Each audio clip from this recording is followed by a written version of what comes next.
What's going on, y'all? It's showtime. Here we go, people. GameTime Audible. Let's get it.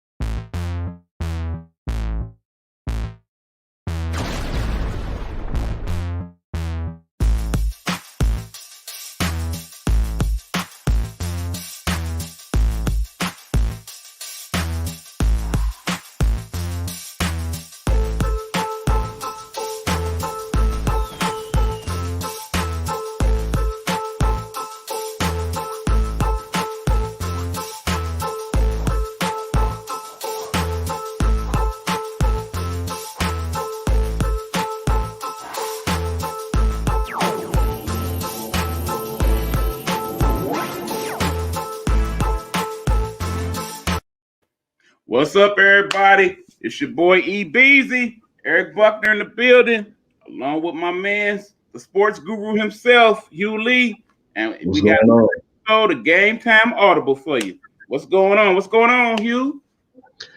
Man, it's been a lot going on recently, man. A lot going on today, man. And we definitely would like to share with our studio audience. And thank you guys for tuning in each and every Wednesday.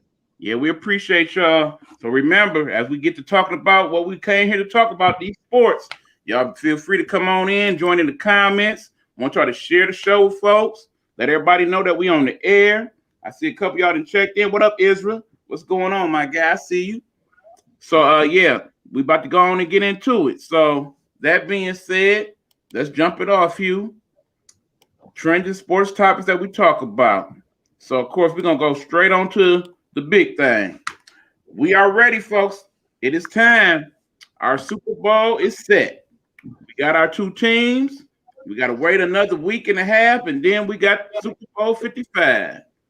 So we're going with Tampa Bay and Kansas City. What's your thoughts on it, Hugh? Very interested, man, for it to be played in Tampa. And, they made it because in the year we seen, like, at one point we looked at them like they're one of the most dominant teams. And then you seen a slip off because I don't really think they were meshing and gelling as much. They had their hiccups the whole season. But you're talking about Tampa Bay, right? Yeah.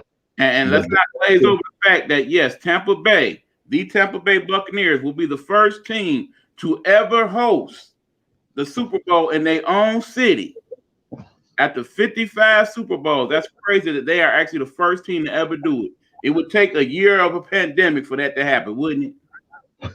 And the crazy part is to think about this, though, E-Man, they didn't even really play as much as they could have played with OTAs and more training amongst each other, man. To see them click as fast is pretty interesting, man. I thought, to be honest with you, we talked about this before, man. We thought that teams who've been together longer were going to be better off heading into the season, which Kansas City is one of them. So I expect for the champions to already be executing and having a great game plan. But to see the GOAT versus the kid is going to be really entertaining, man. And something that I'm looking forward to. But the scary part about it is I got the football jitters right now, man. I've been on the edge this week, man. The only good thing I know that's coming up soon is the Senior Bowl. Tune into that, you guys, on Saturday, NFL Network, just in case you want to know. And it's going to showcase a lot of the good college guys, man. And if you don't really watch college football,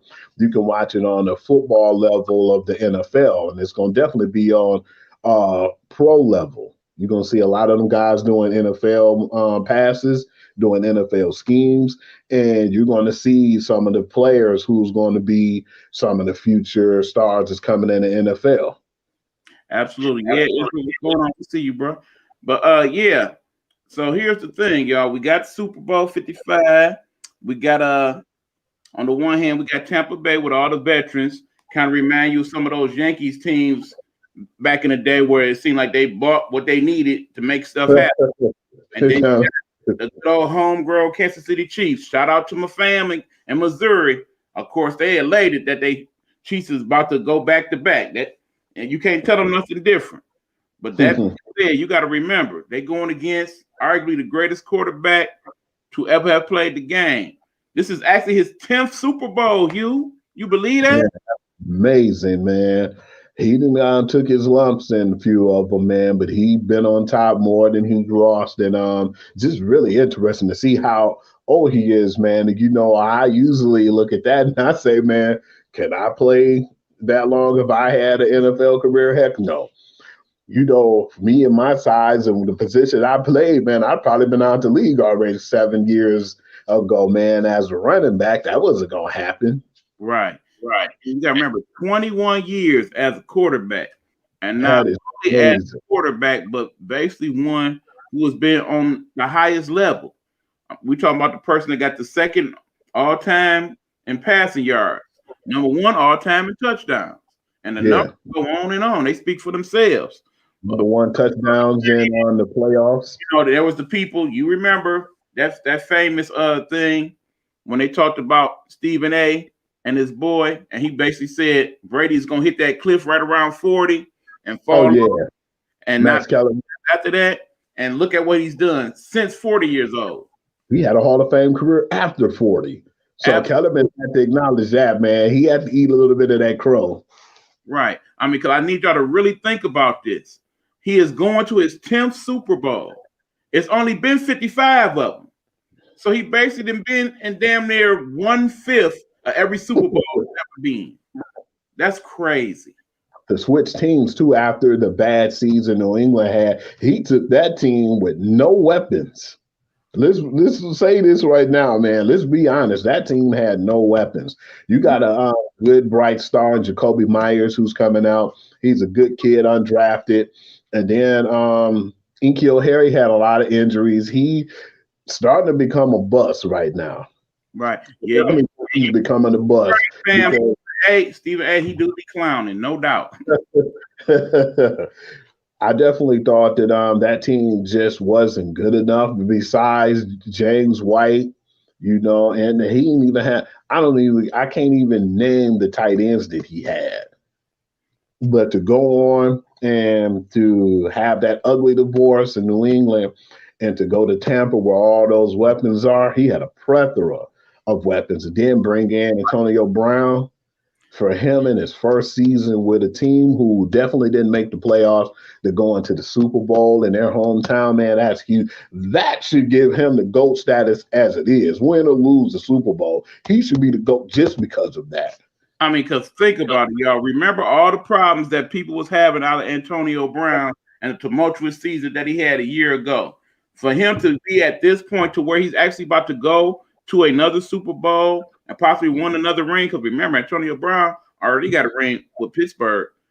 That's just incredible. And think about it, he's been very little of a distraction. He's been a team player. Hell, he actually staying with Tom Brady right now. Yeah.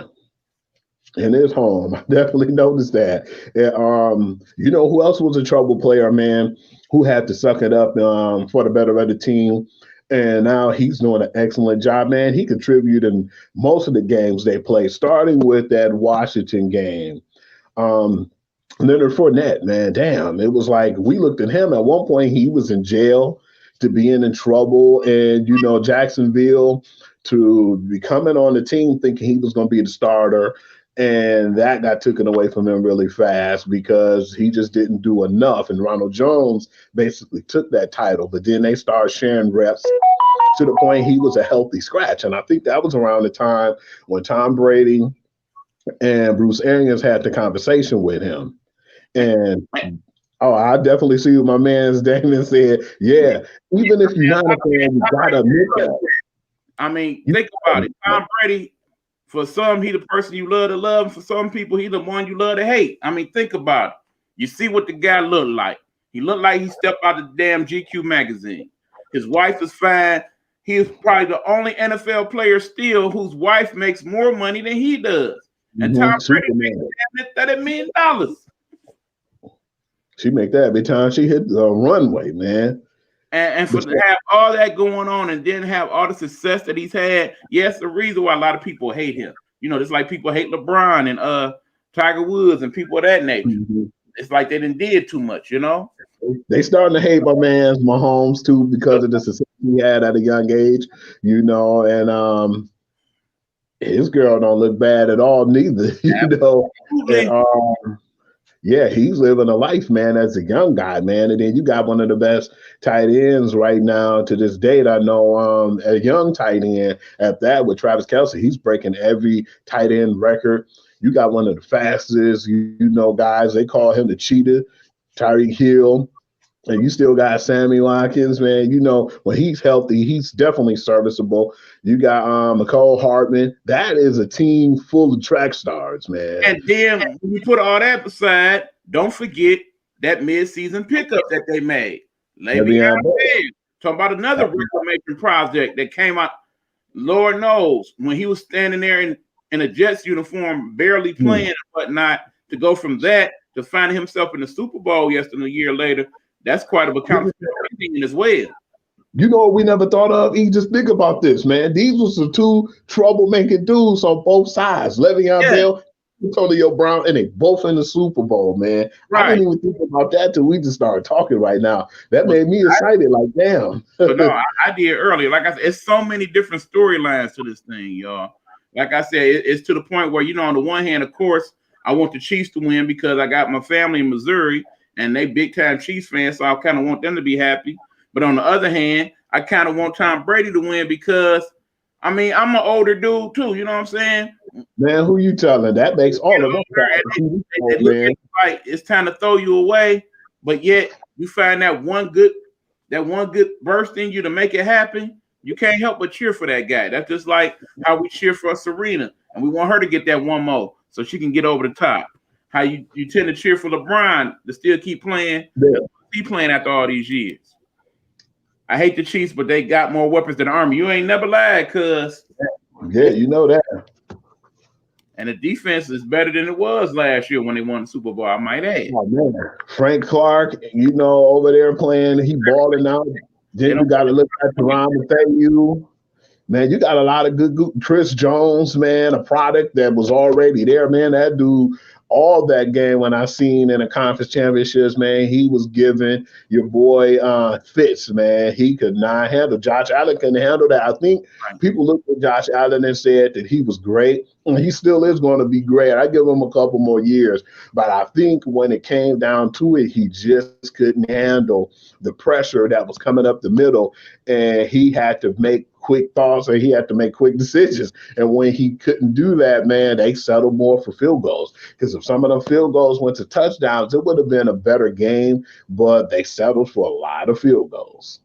Absolutely. We told you that against Kansas City because when they were up 9-0, it was a friend of mine was upset because they're huge Kansas City fans too. I said, I don't even know why you upset. I said, because they can score a touchdown and they can score them in bunches. And they scored 3 touchdowns before it even was halftime. I said, what is going on? You know, they were just down and they just went up and they just kept scoring. They scored on that one possession. I said, they only down a couple points, got the ball back, scored again. Made Josh Allen make a mistake, go back, and they scored again. And I said, you know what? That might have took the fight out of them because for the most part, they had the momentum in the game. You know, Buffalo had the momentum, and all they needed to do was just make one mistake. And when that first 3-and-out happened, I just think that when Josh Allen was getting that pressure up the middle, he couldn't handle it, man. They pressured him, and he threw the ball away, and he was getting hurried up more than he ever had this season. And a young quarterback like that, man, they can't handle that type of pressure. I mean, bottom line, you still got to give Buffalo their props.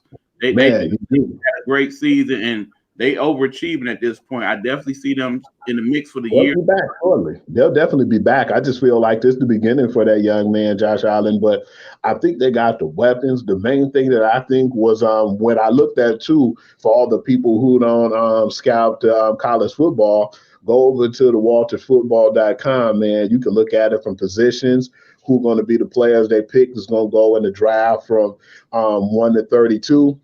They'll show you their strengths and weaknesses, and they'll show you the reason why they pick the players to go at the team that they're going to. And I think that was the thing that they said, that they're going to go with an offensive tackle with Buffalo because they felt like it was too much pressure up the middle on them last season. And they said if these happen again, if these woes happen again in the playoffs, then they're going to have to go ahead and get an offensive tackle. And you've seen that, because it was like Frank Clark and Chris Jones, man. They was beating each other up the middle. They beat us. Our coach was on drugs before the game started, I think. Yeah, the Colts got a good team, man. I definitely think we're going to go off into that a little more. We're not going to talk about them. Don't go there yet. Don't go. I already know. No. You already know what I told you. That'd be a good fit. When we get there, we'll go there. But yeah, we want to talk about the future of your squad and a few other people in regard to certain individuals that we will name later. They're going to be all right. They're going to be all right if this happens. Exactly. I predict that. Yeah, but that being said, we're not going to go there yet. Actually, we're going to go off the board here from the football for a little bit. And I want to talk about this subject here. The Conor McGregor fight last week. Let's get into that. Now, as you guys know, Conor McGregor is basically seen as the most popular person in the MMA right now. He basically the one that they feel like puts the people in. When he decided to come out of retirement and get his scrap on, you know, they found someone who he defeated 6 years previous in Poirier, and decided they would have a rematch. So, of course, they have the fight, and what happens? McGregor gets knocked up, bam! Right in the mouth. Second round, done. Did you think that was going to happen to you? Yeah, I told one of my boys that, man. He was trying to hype it up like, oh, man, I could tell Poirier is scared because, Conor in the press conference is taking a fight out of him. I said, you can't beat me in a fight in a press conference. I said, you might make me upset or I might get rattled and lose my cool a little bit, but you can't make me lose then. I said, if you catch me slipping in the fight, then you're the better man. But a lot of people feel like they could do that. Psychologically, they feel like if they can get you out of your game before a fight, that they can beat you. And that's what Conor's good at. He tried to intimidate you. He tried to make you upset. He gets you, heated to the point where you stoop to his level. And when you're doing that, he's laughing and he's loving it because he feels like you're fighting his fight. But see, Hugh, that in itself was part of the issue. Because in the end, we didn't get that Conor McGregor at the press conference. He is a lot more subdued because, one, we know about all his pending legal issues and whatnot. So he's trying to be a good guy and, stay out of trouble. But two, because now he has not only himself to consider, but his brand as well with his various business ventures, particularly in the liquor industry. He can't be out here all wild and out, messing up potential money later on down the line. Agree. Not to mention the fact that, of course, he's thinking long term because remember, yes, he is an MMA star, true enough, but the whole boxing thing is still out there for him. They've been saying that possibly him in another rematch with Floyd Mayweather, or perhaps him fighting Manny Pacquiao at some point, somewhere down the line, or they've also had him and Canelo possibly fighting at some point. So he shouldn't do that. He shouldn't do none of those, to be honest. But none of that, he got in the ring and he got beat by somebody he had beat 6 years ago. And I think part of it is because, one, it's been a whole year since he has fought in an MMA fight. And, ring rust is a big thing, particularly in boxing, probably more so in MMA because it's so many different disciplines that you got to deal with. So you need to be on that. In order to be on that, you got to be more consistent. He admitted that, when the fight was over. And, more importantly, like I said, because he was trying to be more subdued, he could use the art of the intimidation where he was using most fights in order to get over.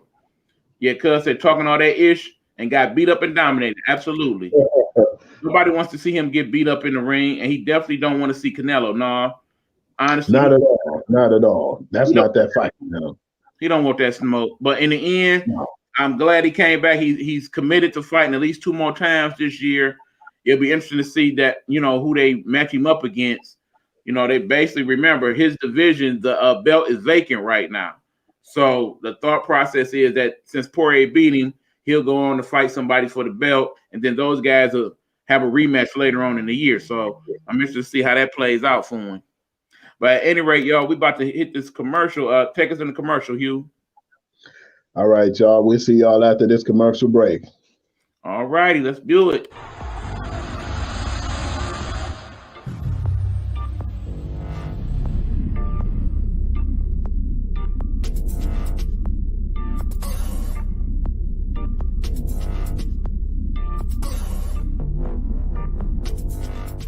Come on now. Okay, black on. Get into it. Black on. Look at that. David Ford. Right there. That's his back. Black on. He don't know Tom.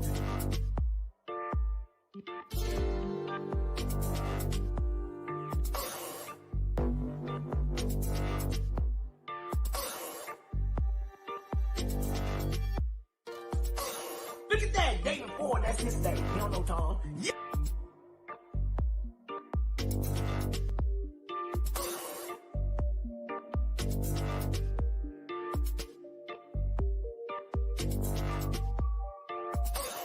Yes. Oh, here we go. Oh, I can't see the demons. I can't see the demons, but I can see the light. We are creating black luxury across this country.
Night and Hawk Network presents Pastor Sean Love. Pastor Sean Love, devoted father and husband, a residing pastor at the River Rouge Bible Assembly in River Rouge, Michigan. Join him as he gives us messages from God's Word, Bible study, and encouragement.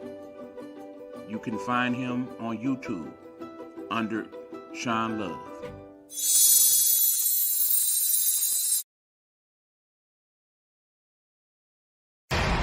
Viewer discretion is advised.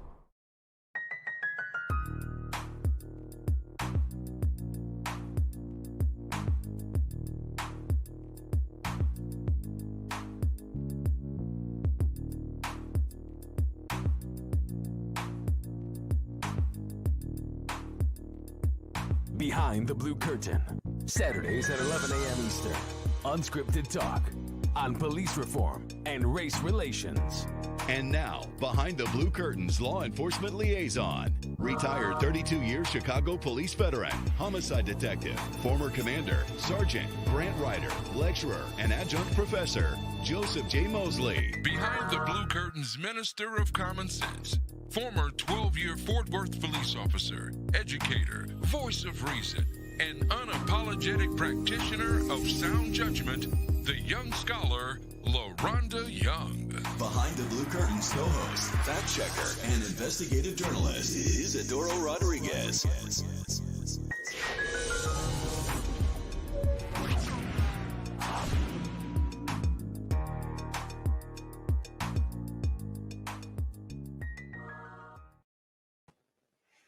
And we're back, y'all. What's going on? GameTime Audible is in the building. All right, let's go back to the comments. He's injured and banned right now. I believe he's talking about he's talking about McGregor because that fight, he injured that leg and basically he's hurt now, and plus there's some other issues. So there's that part. But anyway, let's move on. Right now, we're gonna talk about that guy that we know as Mr. Relax. R-E-L. Aaron Rodgers. And the whole debacle that went on in the last few days with him. Now, those of you who don't know, basically after the Sunday game where they lost to Tampa Bay, that next day he pretty much was like, I'm out of here, man. I got to go. They don't appreciate me. We ain't get it done. They ain't give me enough weapons. You know, the whole deal. And he was ready to leave. So, of course, then we have the developments after that. Tell me about it, Hugh. Yeah, man, it was crazy with him, man, because he was saying at first that he wanted to basically leave and he basically wanted to weigh his options. What surprised me about that, I knew that right now that it's a lot of people contract up, Mercedes Lewis, Aaron Jones, and a couple other veteran players, and they looked at it and he was looking at it like, well, he already know, and he's a little butthurt about Jordan Love being, drafted. It kind of played in the effect of how him and Brett Favre was when Brett Favre ended up threatening to retire. And we talked about this just recently, too, the way he was handling this. I thought that he could have handled it a little better, but I know it's a rift right now between him and Matt LaFleur. I don't care what nobody say. There's definitely something going on between them, because when he mentioned that about the weapons, I was upset though, man, because it was like people were just praising him about how what he did with the weapons he had. They said it's not about the weapons, it's more about the system, and people throw that in my man's Tom Brady face tons of times, like he's a system quarterback, but they look at what Favre did and they said he basically went way beyond, his way beyond his talent. And he did some things like he improvised like no other. This was before the Patrick Mahomes and him and his improvising. But now that you see what Aaron Rodgers did with his team, and we was just giving him credit, like, man, this guy did it with not really no big names. He did it with his arm, and he did it with the strength of his talent. And he actually made that a better team. But for him to start showing out and doing the things he did, I was really surprised, because now they were saying, I don't know if you heard about this too, E, as far as the rumor, it's a possibility that he wanted to play for the Los Angeles Rams, or he could have that opportunity, because I know you heard about him right now, I'm talking about the quarterback over there. And I know Sean McVay wasn't getting along with him right now. Yeah, him and Jared Goff, them had their injury. They have their injured relationship right now, and they said that it's something that they would need marriage counseling between the two, because those two guys are not happy. And I know Jared Goff, after he hurt his thumb and injured himself, and the way things played out this year, they're not happy. So that was one of the rumored teams that he was supposed to be going to. But now he's trying to say, I didn't mean all that. I was saying that because my contract up and other guys' contracts are up. So we don't know how the look of the team's going to be next year. But it was like, come on, man, you know what you said. You said it, and you flat out should have just owned up to it. If you don't want to be there, you should just be honest. You already know that young talent, Jordan Love, we don't know what he has yet, but he's there.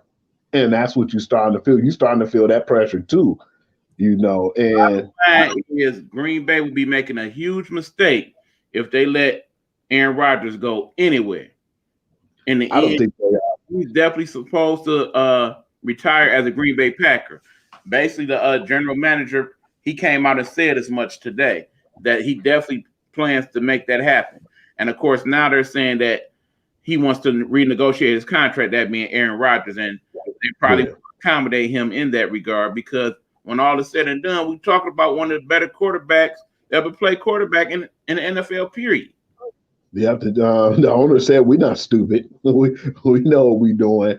I definitely believe it's going to take a hit a little bit more in his talent, unless they can get somebody who want to play there, as far as try to end their career on top. Because when Aaron Rodgers got his money last time, you seen some of the pieces leave too. Greg Jennings disappeared. You had Jordy Nelson, who left with a huge blow. That was a huge blow to that team when he left. And some of the talent on the team. Don't forget Cobb when he left. Cobb seemed like he didn't do anything. Cobb was good for Green Bay, but when he left Green Bay, man, Cobb just like on a milk carton right now. Yeah, because basically, really doing things with the Texans, not so much. Yeah, they try to put a Band-Aid on that team. Right, but of course that's one of several teams that's got some things to work out, and we about to get into that. But before we go to that, one of those big things we want to talk about, I'm gonna go off the board a little bit. What's the scores looking like right now, Hugh? We got any good scores going? You know what? I'm interested in myself, man. That's one thing I didn't look at until now. But I'm about to look at these scores because I'm pretty interested in seeing what's going on around the league now. Y'all checking out the show. Y'all got anything y'all want to talk about sports wise? We always ready. You see the whistle there. We always ready to call that audible and talk about what's going on in your sports world. So feel free to chime on in. Man, surprisingly, right now, the Kings in Houston. Absolutely, I do believe that's part of the issue. Oh yeah. Okay. Do you want to get into that? I'm glad you mentioned that. Hold on. Cousins in the house. Chiefs, I'm late. Yeah, we just got through talking about the Super Bowl matchup with Mahomes and Tom Brady. We, of course, not going to be making no predictions. We're going to stay next week because remember, we got the 2 weeks. So we're going to take our time. But, yeah, we basically went over the matchups, talked about what we liked about both teams. Clearly, you're going with your Chiefs. We know that, as is most of the fam. So, yeah, we get that. And like I said, in an ideal world, I would prefer the Chiefs to win because I want y'all to be happy. Because, hell, we can't be happy. Our team sucks. And it look like our team going to suck even worse. But, of course, we're not about to go there. And here go the family rivalry jumping off.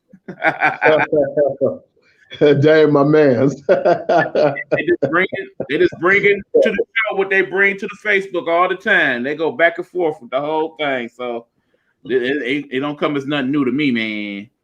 What's up with the Orlando Magic, man? You know, they were coming up to a team that I respected, man. The Kings was whipping on them. They up by 20, man, in the third. Oh, wow. And, somebody on a team that people not really giving as much credit to, which I know we all know how good they are after they took out the Clippers last year. The Nuggets, man, they whooping on the Heat right now. They damn near got them by 20, man. It's 47-29 right now, and they in the second, man. So that game could get ugly. The Bucks and the Raptors are a little close to 56-50, but I still think that the Bucks gonna run away with that one. The Pistons down by 4, even when we was up by 6 just recently. Actually, they're down by 2 now, 64-66. And the Pacers game with the Hornets is close, with the Hornets up 67-65. And 76 is up right now on the Lakers, 39-32. Hold on, cuz. You say you gonna be down there? You going to the game, cuz? You actually, man, that's amazing. Find your way into the stadium? Let me know.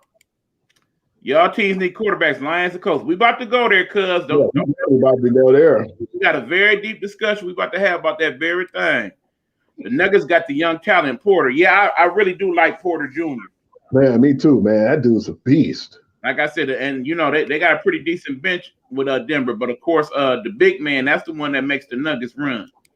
Oh yeah, your boy Nico. Your boy Murray.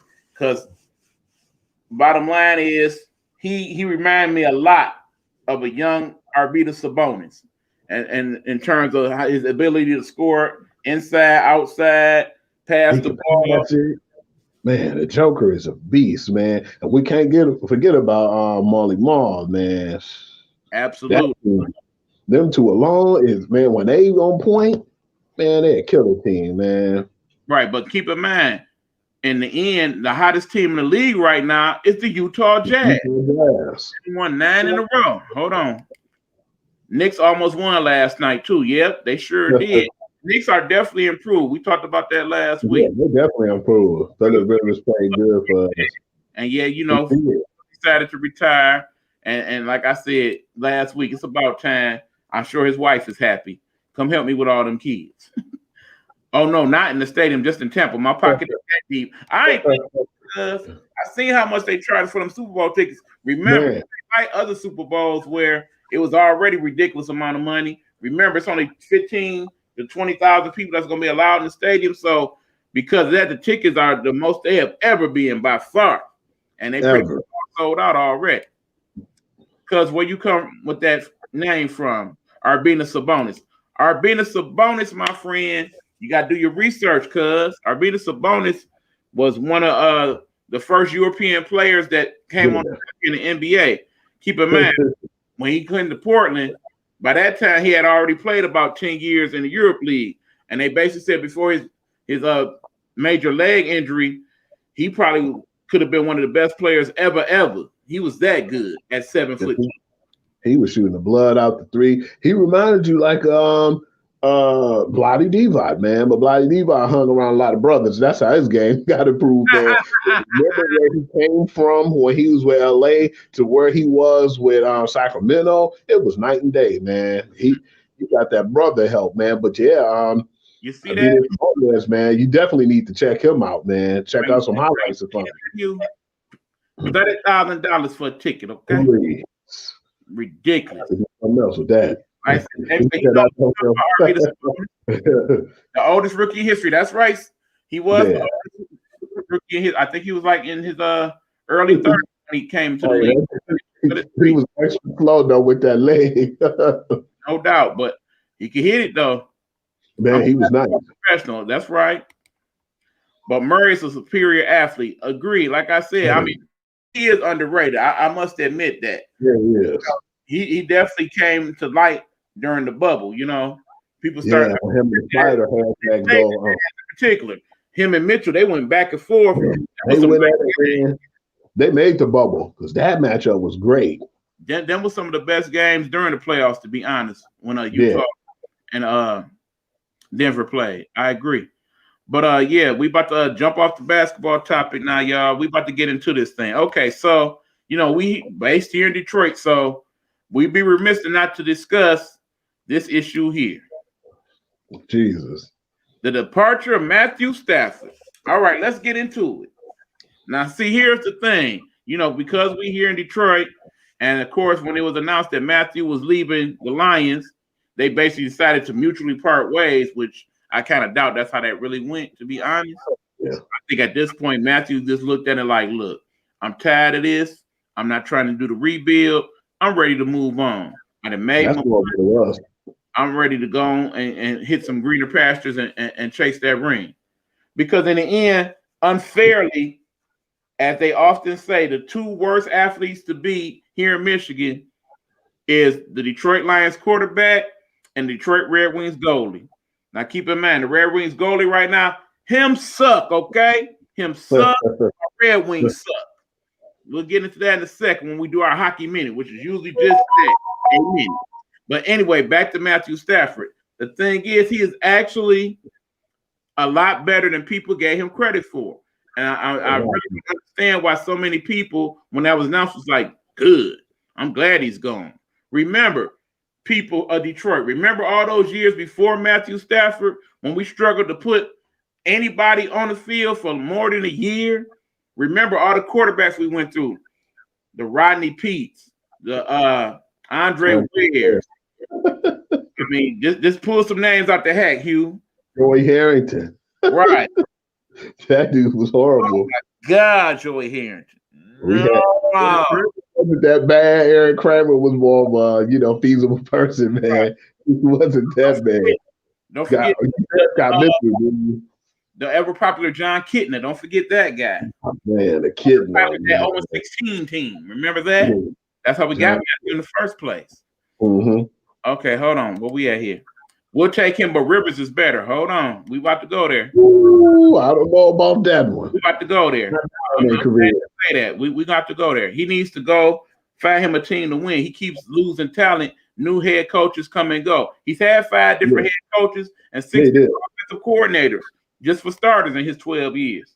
I see him on the Patriots. Well, before we talk about where he's going, let's talk about why he is still very capable. Here's the thing, folks. I actually did a little research as to what's going on with Matthew Stafford, what people are not seeing. Keep in mind, he has the most yardage of any person ever to not win a playoff game, first of all. And when we talk about his career stats, let me give you some of them right quick. if you would so indulge me, folks. He has, over his 12-year career, over 45,109 passing yards. That makes him 16th all time. So imagine some of the people that's ahead of him. Out of the 15 people that's ahead of him, 10 of them are Hall of Famers, people. 10 of them. And of course, 4 of the 5 that's not, they still playing right now. We talking about Drew Brees, Tom Brady, Ben Roethlisberger, Matt Ryan, and also Aaron Rodgers. All of them have more career yardage than him. But then again, we're looking at people that's been to Super Bowls, people that's won championships. Matthew has not won one. Consider this. In his 12 seasons in the NFL, he has had 6 years where he's passed for over 4,000 yards, including this one. He has also one of 7 quarterbacks to ever pass for 5,000 yards in the season. He's done that once. He has 282 career touchdowns. That puts him in the top 25 all time in terms of quarterbacks. And then again, let's look at what he's making money-wise right now. His $27 million annual salary at this point puts him like 14th in the NFL. So there's actually 13 other quarterbacks that's making more than him annually in the NFL. Look at some of these people that's on this list. Dak Prescott is on this list. What has he done? Yeah, he's gone to a playoff game. He's won a couple. We give him that. But remember, he's making the 31.4 because he was franchise. Then, okay, let's look at some other folks. Mahomes obviously is making the most of any quarterback right now. Yeah, 45 million. Clearly, he's making his money. He worth it. Okay, then you got Deshaun Watson. Deshaun Watson, he's been to what, a playoff game too? So he's done about as much, right? You got Jared Goff making more money than Matthew Stafford. He's been to a Super Bowl. Oh, but what did he do? You got Carson Wentz making more money than Matthew Stafford. Again, what's going on with that? You got Jimmy Garoppolo making more money than Matthew Stafford. Would you take him over Matthew Stafford right now? Yeah. You see what I'm saying? You have to be crazy. So that being said, you got this person. He's got the numbers, okay? Keep in mind, you give Matthew 1 Super Bowl championship with these numbers, he's a Hall of Famer. Automatically. What do I mean by that? Okay, again, let's look at this. Take his 282 career touchdowns. That's actually 9 less than Warren Moon. Warren Moon's a Hall of Famer, right? Now, granted, Warren Moon had all those years in the CFL, so maybe that's not the best barometer. Okay, he has 8 less touchdowns than Johnny Unitas. Johnny Unitas is considered to be one of the top 10 quarterbacks all time, right? Yeah. Johnny U. Okay, he actually has 9 more touchdown passes career-wise than Joe Montana. Yeah, Joe got the 4 rings. He's a Hall of Famer. We get that. Come on, y'all. Let's be honest. Okay, again, he has 28 more touchdowns than Dan Fouts. Remember Dan Fouts? How many Super Bowls did Dan Fouts go to? Exactly. And he's a Hall of Famer, right? Okay, he got 55 more touchdowns than Vinny Testaverde. Remember Vinny Testaverde, y'all? I didn't throw that in. Introvert, what did you call it? Interceptiverde. Okay. He stayed in there for years too. I see. Okay. Can't win in New England, according to Cuz. Don't he get a $60 million? No, actually, he got a $90 million signing bonus. That's the thing. He has had one of the bigger signing bonuses in the history of the league. So when you consider that, that's what they're talking about when, okay, he made all this money. But of course, that's prorated based on, your years of service or what have you.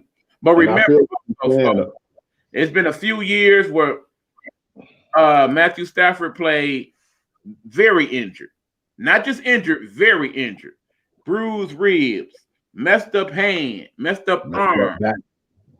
Everything padded and swole. The 1 year where he damn near couldn't walk for half the year, and he still put up these types of numbers, okay? Another thing you got to remember, in the 12 years he was the Lions quarterback, how often did he have a decent offensive line? Never.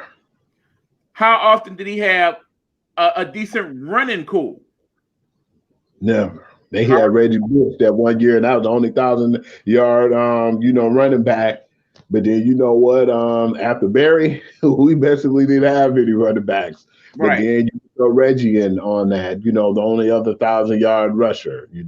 Right, and then of course he really had nobody. And of course, taking out future considerations for future Hall of Famers like Adrian Peterson and of course the great Calvin Johnson aside, who did he really have to throw to all those years? And that's what somebody mentioned too, a comment saying that he had Megatron to throw to, yeah, but that made him one-dimensional. But once Megatron left, you see him starting to throw the ball more and distribute it to the team. And again, Megatron's been gone, about 4 or 5 years now? Well, obviously 5 years because he's eligible for the Hall of Fame. And he's still putting numbers after him. 3 of the last 5 seasons, he's had over 4,000 yards. So it's not necessarily just Megatron either. Remember, you could argue that, okay, he just replaced Megatron with Kenny Golladay, but hell, Kenny Golladay been hurt for the better part of the last couple years himself. Dak just signed a new contract just in. Oh, yeah? Are you up on that, Hugh? Look like they might have scooped us on that one. I'm going to have to check on that one because, that's definitely new to me, too. And we have breaking news for y'all folks right here. How much did he get? Well, okay, we look at that. Let's hit this quick commercial break. Let's see if we can find that information out for you, and we'll be right back with it. This is Game Time Audible. That's Hugh Lee. I'm E-Buck. We'll be right back, y'all.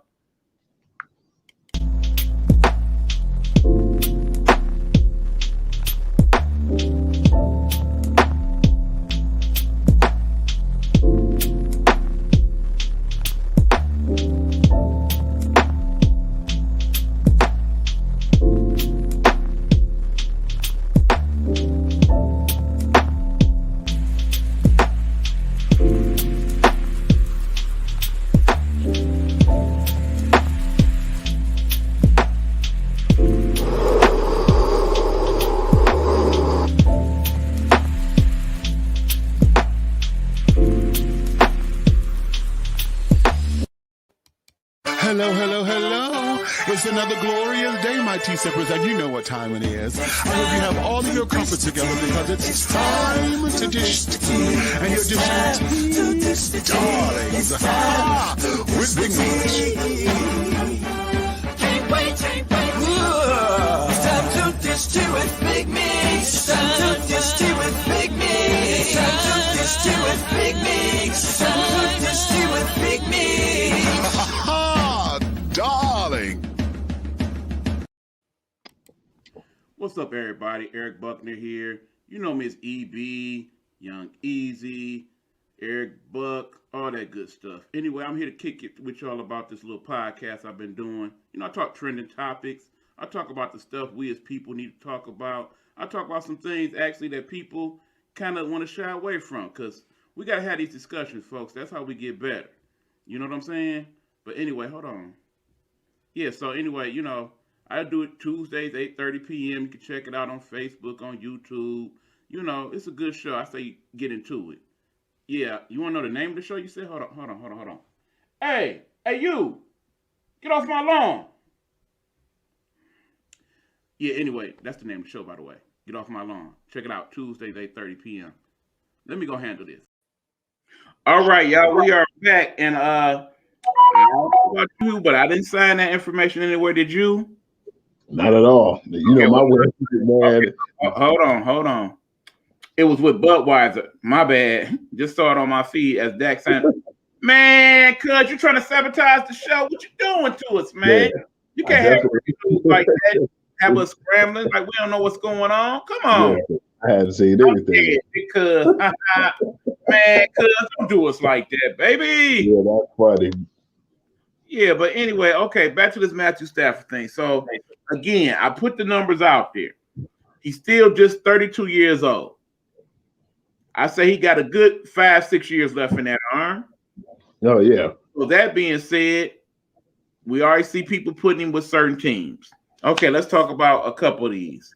Of course, Cuz saying, I see him on the Patriots. And, of course, that's one of the main teams people floating out there because of the Patriot way and our relationship with the Patriots because of the whole Matt Patricia thing and whatnot. As you see, the guru is intensely shaking his head.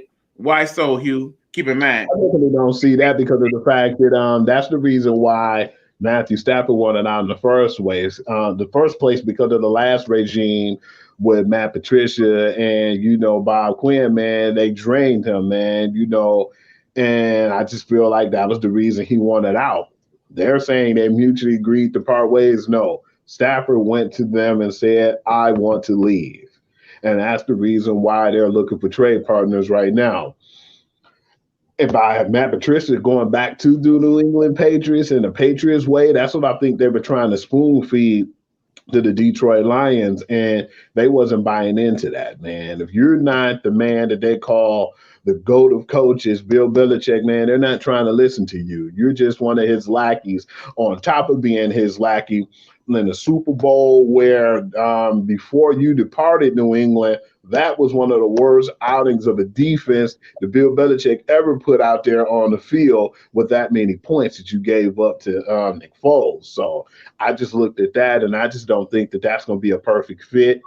I would be surprised if it happened. I would like to see that because I am a New England Patriots fan, but I just don't see it because the whole thing with Matt Patricia, maybe they can, reunite. But I'm saying that's probably the last team on the list for him to go to. They got the salary cap. After this year, they're going to have a really huge cap. And I just don't see it, though. Definitely with the Matt Patricia being there and reuniting with Patricia, I would be shocked that he go back because that's the reason he went out in the first place. Well, see, then again, my other cousin saying, what about him with the Colts? Although he felt like Phillip Rivers is better, and cousin, I'm sorry to tell you, but no, you are wrong. You are wrong. I mean, that being said, yeah, it would be an ideal fit. Think about it. You already got the team structure set up for him. You got a team with a couple decent running backs, good receiving, excellent defense, good O-line. That's the best. The stuff that Matthew's been missing all these years. Mm-hmm. Indianapolis, it's a situation where he can go in there, be the starter day one. You got a good backup in Jacoby. So, worst case scenario, you start to have some of those injuries that older quarterbacks get. You still got that part of it covered. So, I definitely would make that move out with the Colts. Now, my question would be, what could the Lions get from the Colts in terms of trade value and whatnot? Because keep in mind, based on those numbers I gave you, I'm thinking we need to get at least a first rounder and at least a second and third rounder the following year for Matthew Stafford and perhaps, a couple players in return. I actually like the Washington football team as well because how strong their defense is. They got a great offensive line. They got some nice up-and-coming receivers with Terry McLaurin. I feel like they still need to get another weapon over there as far as a receiver. But that's another good team that I thought that'll fit him and that'll be well. The up-and-coming team where, Ron Rivera. Riviera is a good coach. And I think that just that whole system over there would fit him because that's all they was missing, man, was just a really consistent, decent quarterback over there. Right. And hold on. Let me call a quick audible. Kill. Because I definitely want to give a shout out to the young lady who has become the first African-American female head coach. Well, not head coach, but assistant coach in the NFL with said Washington Redskins. They made her the assistant running backs coach. So good for them. I like to see that the league is having more diversity, not to mention the fact that this Super Bowl will mark the first one where one of the women will be an official in the Super Bowl. Absolutely. One of the side judges. So I definitely like to see that as well. Okay, hold on. Let's see what they're saying here. Will pass, says Damon. I don't think you should, though. We do have running back trade. Well, yeah, like I said, you do have maybe running backs, and we could use more running backs because I definitely don't see AP signing back here now that Matthew gone. Well, he may want to stay in NFC. Can't win in AFC, possibly. But okay, speaking of that, there's a couple teams that people are not quite throwing in the mix as much, but I got to put it out there. Where is Matthew Stafford from, Hugh? Atlanta. That's one of the teams I was going to. No. Where's he from? Not what college he went to. Where is he from? I actually thought that would have been a good one with the Falcons, man. Because in the end, what, we're going to swap him with Matt Ryan? I don't like that deal. But no, he's from Texas. And of course, with him being from Texas, I think it's only natural that you would consider, okay, instead of signing Dak Prescott for that much more money, you take a more cap-friendly and money-friendly situation and grab you Matthew Stafford and perhaps trade the rights to Dak Prescott to the Lions and see what they could work out with him. In the meanwhile, go ahead and give up a couple draft picks. You know, the wheeler dealer that is Jerry Jones probably would not end doing that at all. So that being said, I could definitely see him doing that.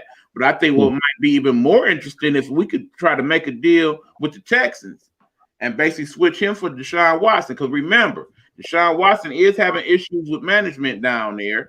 And ideally, of course, with this being Detroit, one of the largest African-American cities in the country, if not the, it seemed like it would be a natural fit to have an African-American quarterback, particularly one that's good in the community as Deshaun Watson appears to be our quarterback, and they basically just do a quick swap.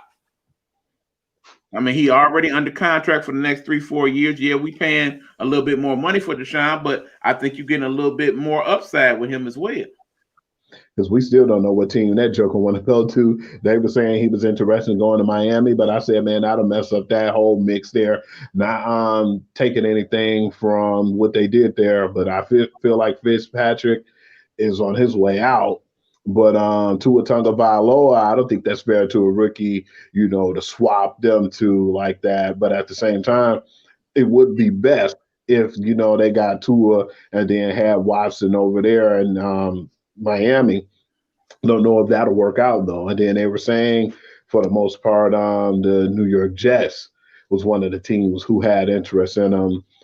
I don't know where that's going to go neither. No disrespect, but I do like Sam Darnold. I think that he was injury prone, but when he is playing, he beat a few good teams, man. And I think that he still is feasible, and he needs to stay healthy for them to win.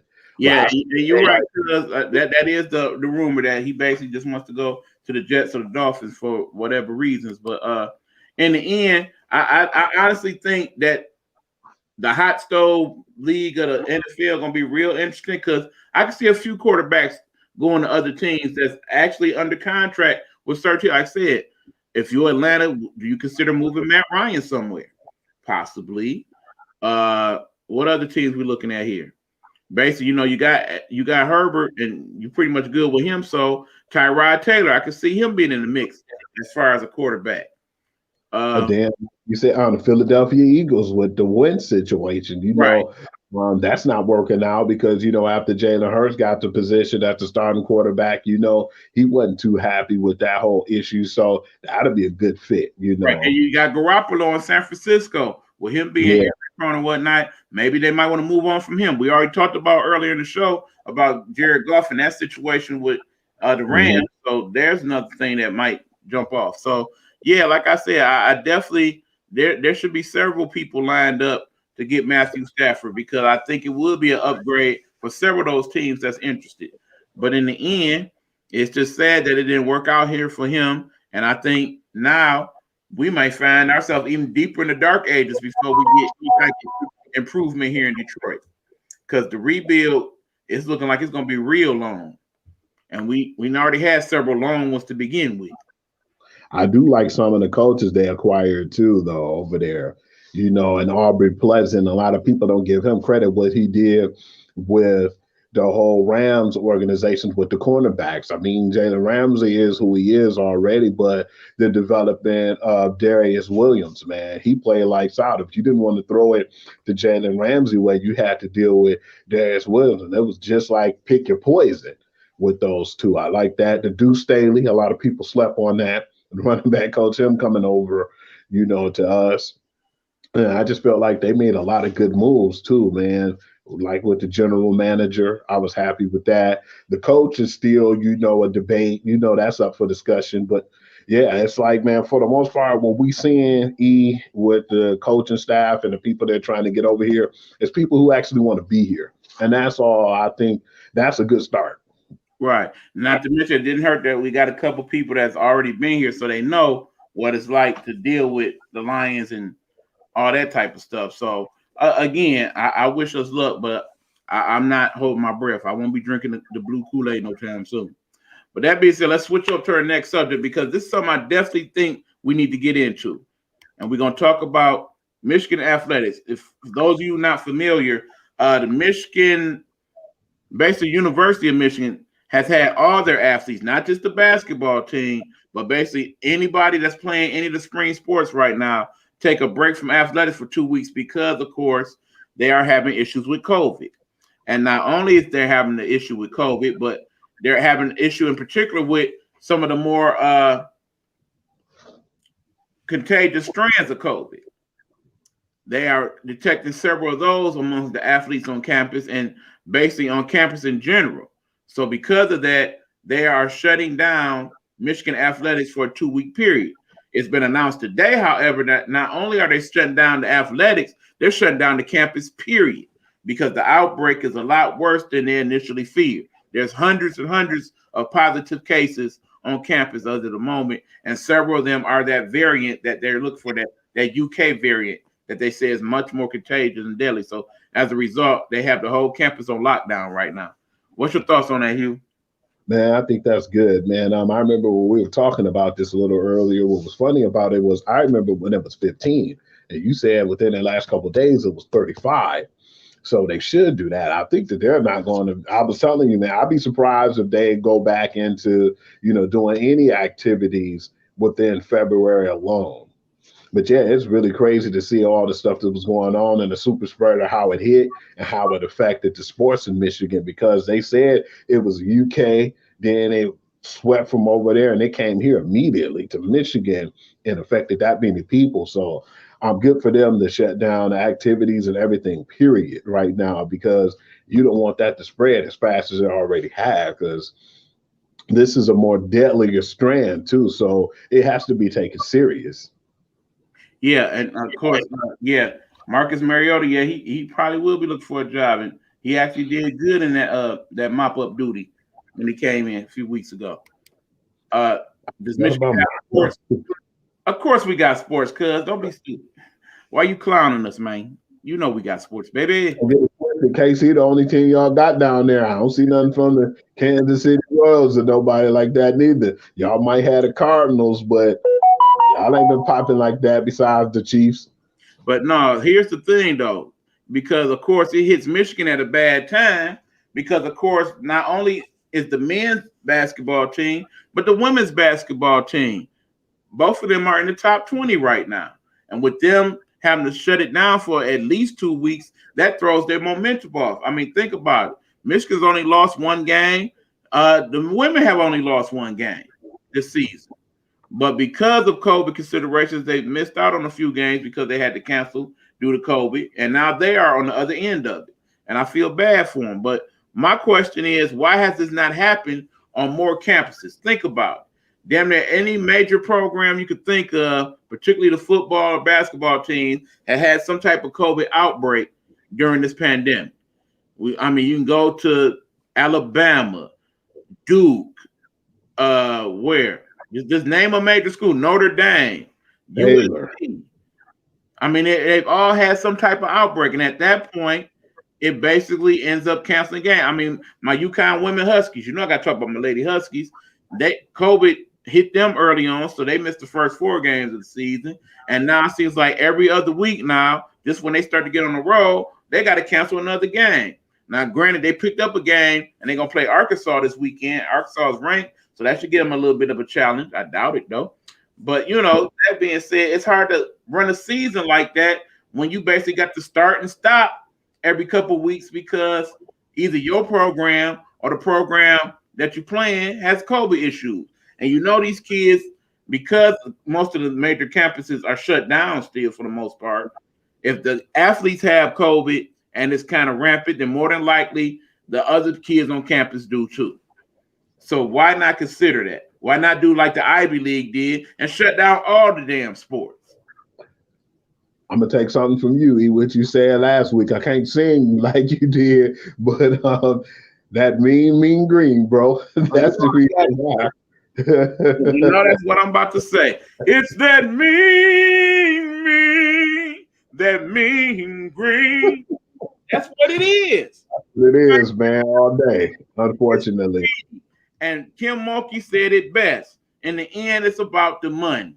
It's about the money they make from the tournament. It's about the money they're making off of the athletic clothing lines and everything. The money that they're getting from television rights, all of that. KC Sports, we only go to championships every 30 to 50 years. Well, like I said, we got a few championships here in the D. You know that. We just in a bad stretch right now. Don't be kicking us. I do like the Cars, though, regardless of him bashing us. I do like the Cars to this day. Still a huge Cardinals fan. Yeah, because in the end, the Cardinals, they pretty consistently going to the playoffs every other year at least. But that being said, yeah, it sucks to be a Detroit sports fan right now, but we dealing with it. We'll talk about that sometime soon. But no, back to this situation. Like I said, I honestly think like more of these campuses should be doing this right now. If you have any type of real issue with COVID, you need to shut it down. And in the end, this goes through the whole, okay, well, they want to open schools back up because they're saying that most of these schools are not really super spreaders. But my whole thing is I think that's a good idea if you could do it safely. In the end, if there's any issue at all, I think they need to shut it down immediately and crack down on it. I mean, we know we done dealt with the previous president and his foolishness where he basically, it's just that. It's just like the flu. It'll magically go away and all that. Clearly, as we get into a year of this thing, it's not about to magically go away. And we got to start dealing with it better if we ever gonna get some type of handle on this shit. So I completely agree with what Michigan did, and I really wish more college campuses would consider that if they have that. A lot of schools need to shut down, but that moolah is too great. Absolutely, cuz you feel me? That's what it is. Because in the end, a lot of these major schools, that money that they get from athletics basically runs damn near everything else. Because I must admit, the reason why an Ivy League school like a Dartmouth or a Princeton or Yale could shut down athletics like that, because remember, most of the kids that go to that school, they come from money. That's pretty much. I mean, the people think about the illustrious Harvard and Princeton grads. Damn near half your presidents in the last 40 years went to Princeton, Yale, or Harvard, you know? So you get that type of money coming into campus, so you don't necessarily need the sports athletic money. But for these other campuses, not so much. Yeah, they strive off of that money, man, and those campuses, man, because especially when it comes to football and basketball, that draws so much of their money, man, and they don't want to get rid of that. Yeah, let me double back. I did write that down. Jennifer King is the name of the young lady that is now the assistant running backs coach for the Washington football team. So, yeah, I definitely want to give her props. Okay, hold on. My son is playing basketball in Kansas. He just got COVID, him and his coach, so they're quarantined now. Postponed first game so far. Damn it. I'm sorry to hear that. And again, I mean, I hate that any of my family got COVID, period, but praying for him. Hopefully he will be okay soon, and I'm glad they're shutting things down as they should. College football programs bring in probably 70% of the money. Probably to it. Between that and the basketball team, them two in particular bring in about 90% of the money, to be honest.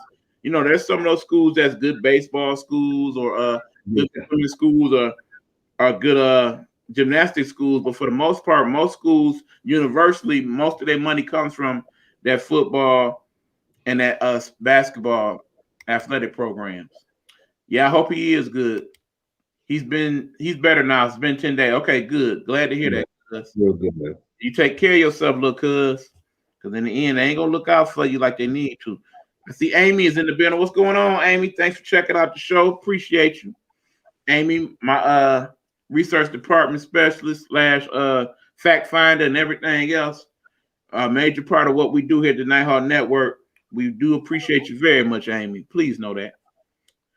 So that being said, folks, let's go on to our next subject here. We're going to talk about some basketball. And I'm going to go into the WNBA for a minute before we go there, because we found out today some major news. Tell them about it, Hugh.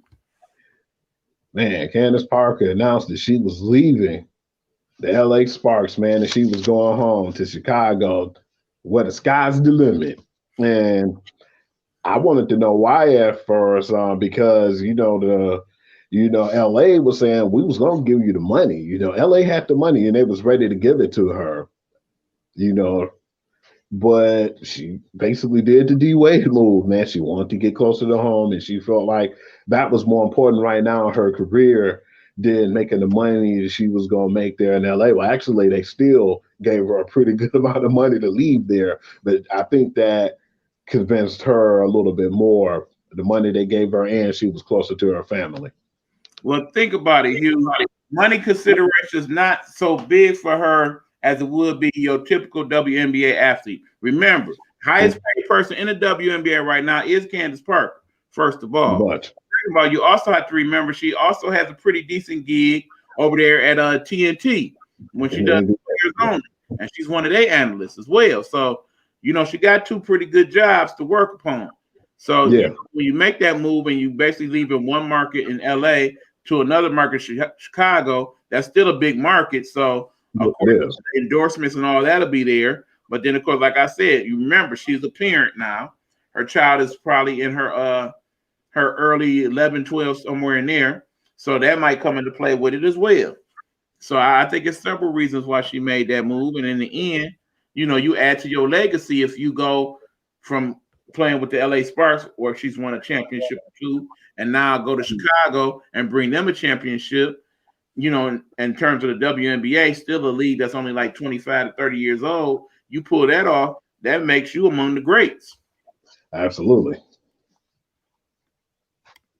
Okay, how much was she making? No, actually, she's making over $250,000, if I remember correctly. I said she is the highest paid player in the WNBA.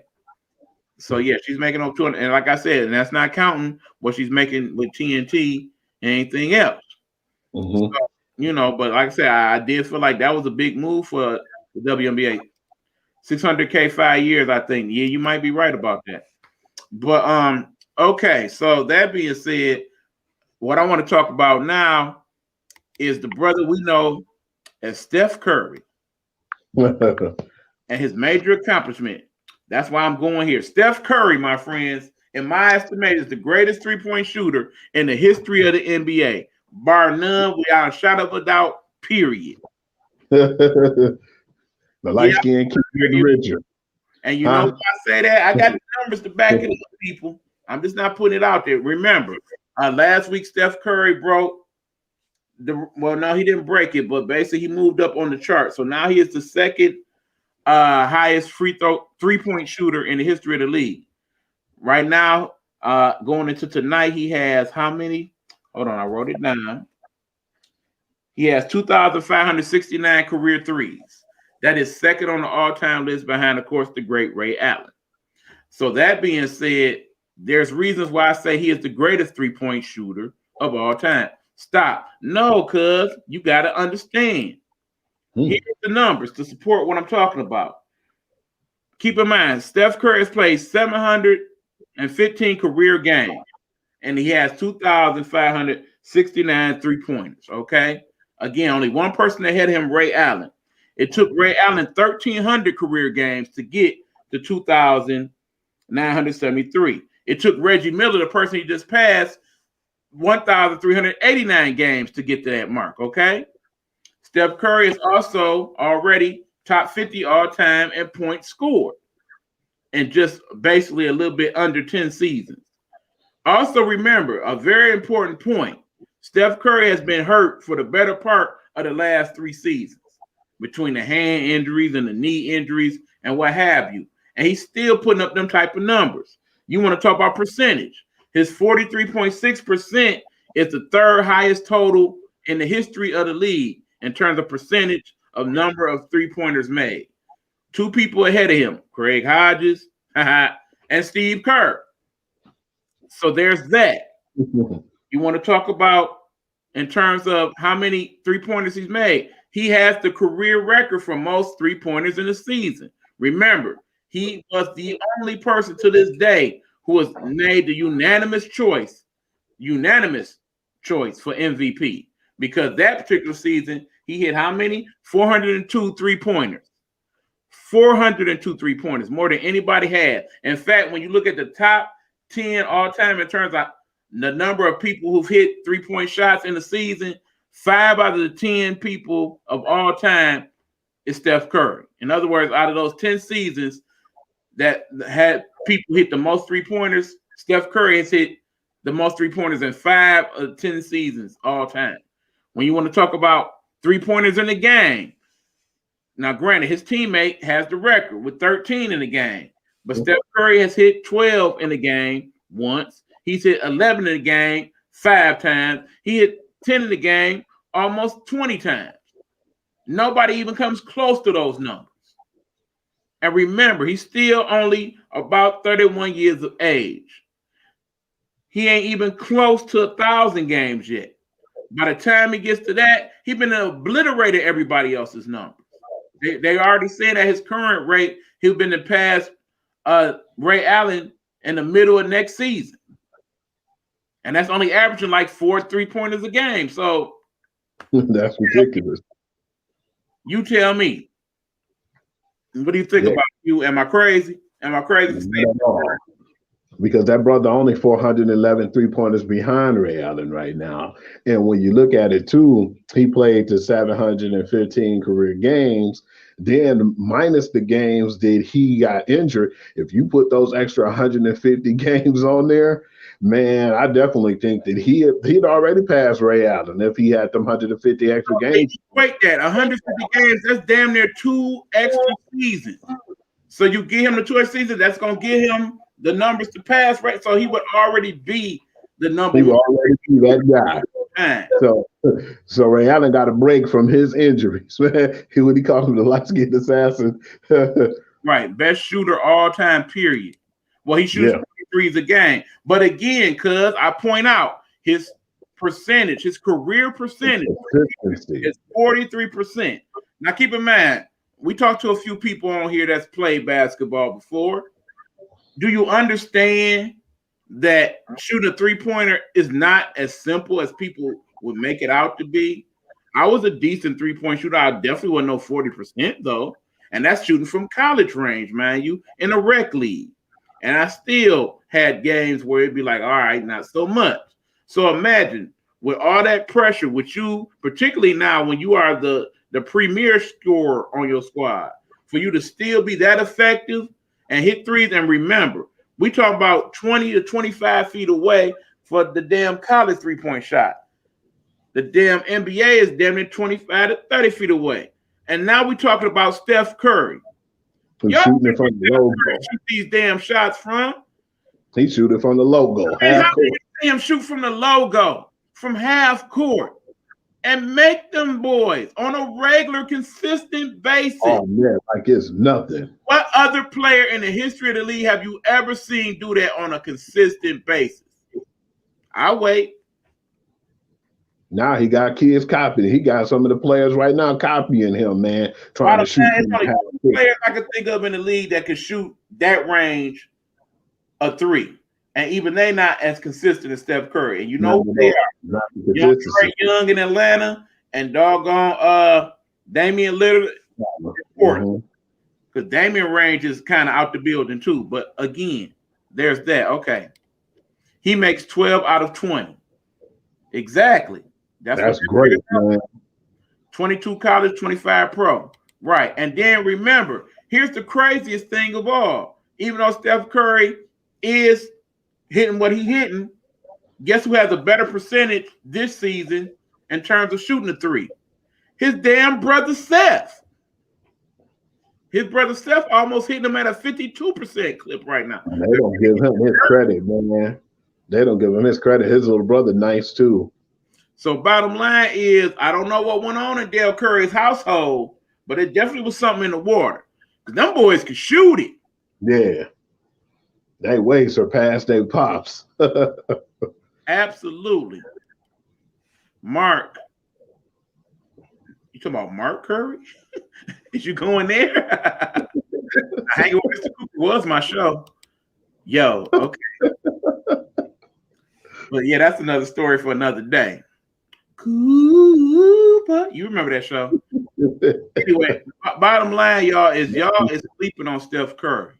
That dude is one of the best shooters in the history of the NBA. And keep in mind, me being a person of particular age, yeah, I'm that old. Not quite as old as you, cuz, but I am an AARP member. So yeah, I done seen the Jordans and the Magic Johnsons and the Birds and the hell, I done seen a little bit of Kareem and all of that. I'm that old. And that being said, the Gervin Icemans and all that, he got them all beat, bro. He got them all beat. Reggie Miller passed the torch. It's just a light-skinned brothers getting richer. And here I see Reggie Miller too. Joe Dumars here in Detroit. He's a pretty good three-point shooter in his time. But no, ain't nobody touching Steph. He is the greatest three-point shooter in the history of the NBA, and doggone it, I just proved it. Anyway, like a cheat code.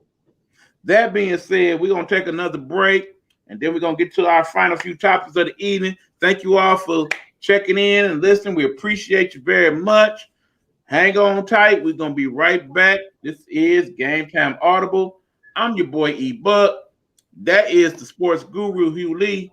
We shall return after these short messages from our sponsors. Nikki. Let's talk. Let's talk. Let's talk. Let's talk. Nikki. Nikki.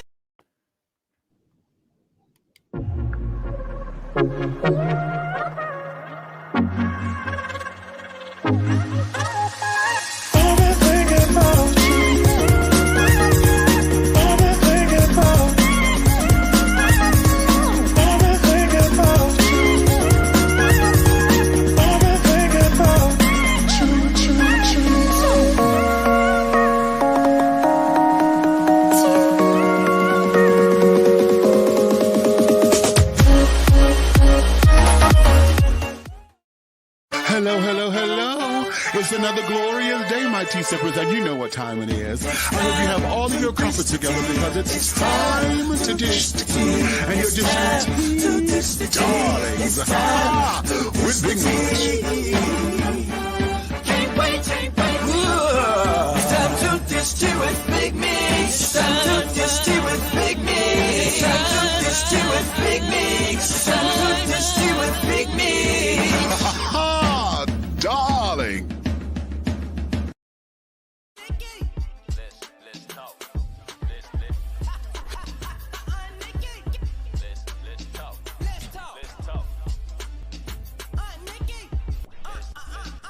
One.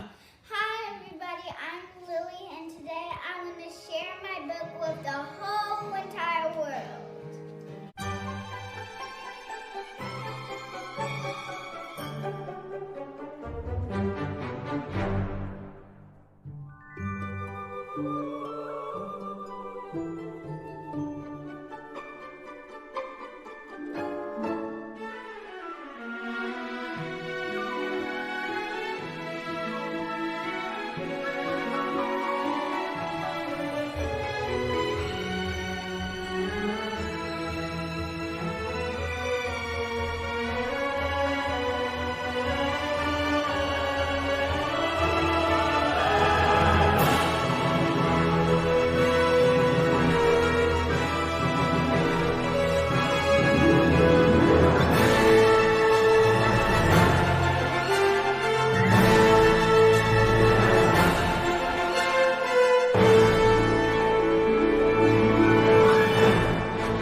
The book, one day you might not buy it.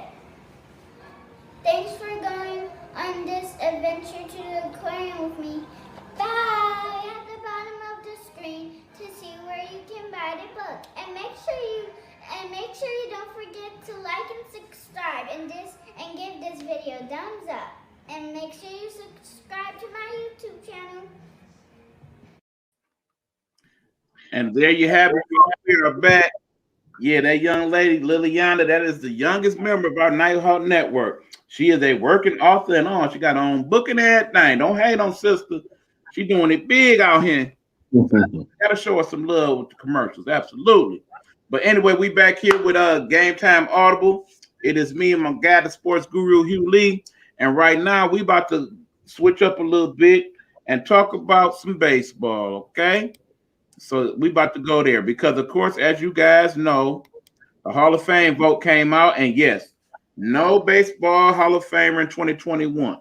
At least according to the Writers Guild, they found nobody worthy of making the Hall this year. The person that was closest was who, you? Kurt Schilling, man. Yep, he got 71%. He came about 16 votes shy of making the necessary 75.6 to get on in. And of course, right behind him was Roger Clemens and Barry Bonds, basically known steroid users. So there's that. Now, Hugh, here's my problem, okay? The issue that I have is that in the end, we know the steroid era happened, okay? We know it's far more prevalent than people was willing to admit. Bottom line, everybody give Jose Canseco hell about it, but he kept it real. They called him out, and he told on everybody the hell else. He need no bombed everybody. You know, made good money off the book and all that. But bottom line, he wasn't lying though. No, he wasn't. And we know it happened because ever since the steroids got basically booted out the league, the numbers have went down. Are they hitting more home runs overall? Yeah. Overall, the league's hitting more home runs. But how many people you've seen in the last 10 seasons hit 50, 60, 70 home runs like they was doing pretty much on a regular basis that last 5, 10 years of the steroid era? Hardly nobody, right? So there's that. The bottom line is there's been other eras of baseball where the numbers and what happened with people basically did not indicate what should have really transpired. Baseball has a colorful past. But when I say colorful, I don't necessarily mean color field. Because we know for many years, people that look like ourselves was not allowed in the league. So the numbers that represent people, say the Babe Ruth era and places of that, probably been way different if the Satchel Pages and Josh Gibsons of the world was allowed to play in their prime in the major leagues. Hold on, folks. Let's see what we got for comments. I'm waiting on Buck to answer. Okay, it's just not my style of basketball, so I'm going to hate. Yeah, basically, we was talking about that earlier, Hugh, how basically the NBA pretty much is now you either shoot or you're dunking. Yeah, not so much. World be free. Love world be free. I did love that brother. Hey, Eric, had my hands full earlier with Ruby. Hey, what's going on, friend Amy? Thanks for checking in. We appreciate you. But yeah, back to this Hall of Fame thing. That being said, at some point, the writers got to stop looking at it from a puristic standpoint of, okay, well, they cheated. They shouldn't get in. Like I said, the league been full of cheaters all throughout the years. And I ain't just talking about the Black Sox scandal with Shoeless Joe Jackson and people of that name. I'm talking about some of our modern day superheroes in that. Yeah, we're gonna go there. Babe Ruth. We know he had the drinking issues, the womanizing, the drug use. All that was rumored to happen. You know, they said he might even bet on baseball at some point himself. You know, he had his share of issues. Mickey Mantle, you know, they said he was dealing with the pain pills and all that to get through because some of them last years of his career, he was in bad shape. We know that. I mean, we see the movie Ty Cobb and what he had going on. He was drinking and a racist piece of crap and all of that. So there's that. But yet all these people were allowed to be Hall of Famers for whatever reason. We got the Pete Rose of the world who basically, he bet on baseball. We know that. It was 30-something years ago. I think it's time for us to look past these things, folks. These people deserve, I mean, particularly Pete Rose. His numbers speak for themselves. Man, they better put this big red machine in the Hall of Fame. What else we got? Hall of Fame rules are too different for every sport. I agree. NFL doesn't care about off-field act. Absolutely. I mean, look at the various Hall of Fame. I mean, because You got NFL where basically some of the worst people on the planet Earth played in the NFL, and in the end, they in the Hall of Fame. All right, let's talk about people like they basically saying Mean Joe Green and people like that. They was pretty mean on the field, but off the field, not so much. But then you had other people who basically was wife beaters and drug abusers and Lyle Azedo, them type of folks that was juiced up on the roids and all that, and they in the Hall of Fame. Hold on. Pete Rose got blackballed. Absolutely. And like I said, in the end, it's been 30-something years, man. How long we going to keep? I mean, the worst tragedy of all time, that man don't actually get his flowers while he's alive. Oh, yeah, another perfect example, cuz Lawrence Taylor. We know he was a crackhead. No, it's a crackhead. We know he is. You know, him and Rick James to hang out and all that. He has Rose named after him. Yeah, he is not allowed to be in the Hall of Fame. It's a real shame. I mean, bottom line, 4,191 hits, I think it is. Ain't nobody touching that. We be lucky if we see somebody get 3,000 hits again. Let them 300 wins or 3,000 strikeouts the way the league is playing now.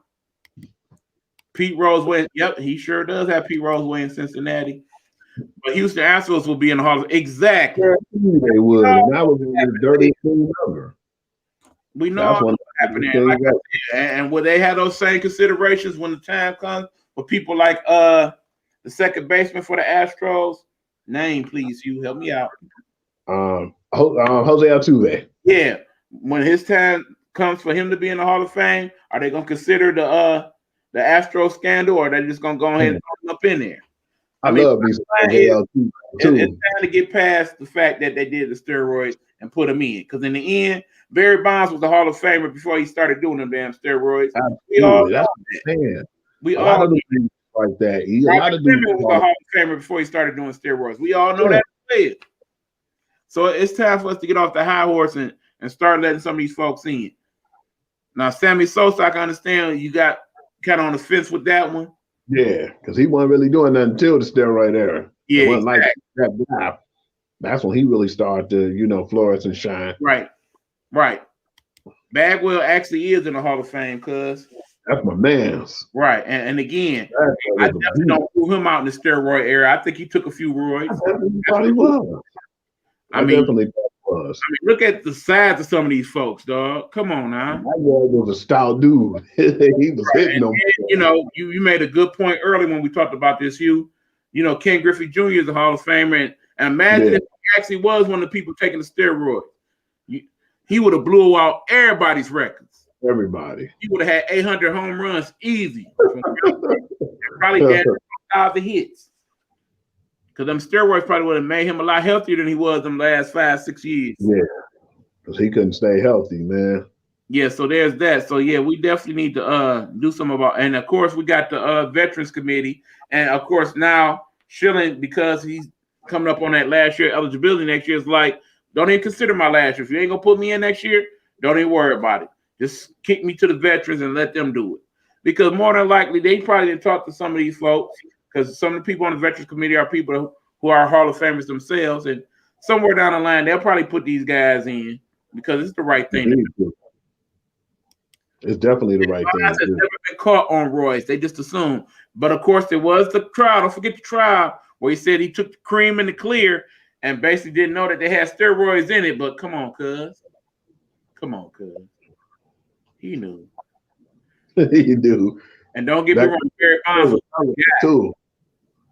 he a lefty. I'm always down for the lefties being a lefty. And I was upset with Sheffield too for saying he didn't know, man. Like, because he thought it was something that you inject in your butt. Like, come on, man. Sheffield, you better than that, man. He made a fool out of it. Everybody in all them locker rooms knew, just like Canseco said. I'm not trying to hear shit else. It's the truth. Right. I'm telling you, it went down like that. Flat out. But he definitely stepped on everybody from Texas. Well, this leads me to one more subject. But before that, you got anything else for us to talk about right quick, Hugh? No, man, not really, man. I had the situation I seen with the gentleman earlier, man, who they kicked off the Seattle Seahawks for domestic violence. I gotta pull back up his name, man. Shame on that dude, man. He actually beat up a woman, man. Well, actually, he didn't beat her up. He strangled her because she didn't bow to him when he told her to bow to him, man. And that was controversy enough. But at first, I was surprised that they didn't cut him after that because he still was on the team then, and they finally cut him just like maybe an hour before we got on the show. What was that guy's name? Let me find this dude for you right quick. Oh, well, why you doing that? I got other news. Damn, Pistons lost again. Jeez. Man. How do you beat Philadelphia the way you beat them the other night, but lose to the sorry-ass Cavaliers? Me, bruh. But before you go there, my people in Kansas City, at least we got a basketball team. Ha ha! I found his name, Chad Wheeler, man, Seattle offensive tackle. Yeah, so actually they arrested him, man, and yeah, he actually kicked off the team now. They put him off the team after that domestic violence dispute. Well, you already know once it comes to, man, Roger Goodell, man, he gonna have to deal with him too. Even if they settle out of court with you, man, you gotta meet the judge and the juror with Roger Goodell, man. He's probably gone for a year, or he might not come back, depends on his age. I mean, sadly, Hugh, one of the bad things about this pandemic is a lot of stuff like that is becoming more prevalent now in terms of domestic violence and violence against children, children being sex trafficked and all these other things. It's unfortunate that these things are going on. And like I said, we do need to bring them to light. This is not necessarily a platform for that, but I can't help but think about that as you bring that up. It's a lot going on and it's very unfortunate, you know? Okay, hold on. Got some comments. I think that professional athletes should be held accountable more often. I agree. Especially in cases of domestic violence or assault. They should be making millions to act like that. Exactly. And then you got to remember, most of these athletes are considerably bigger than your average human. So it's bad enough when a regular individual is putting hands on a woman. But imagine somebody 3 or 4 times her size and maybe 4 or 5 times as strong, putting his hands on a woman, and her, even if she could somehow defend herself, having to contend with that.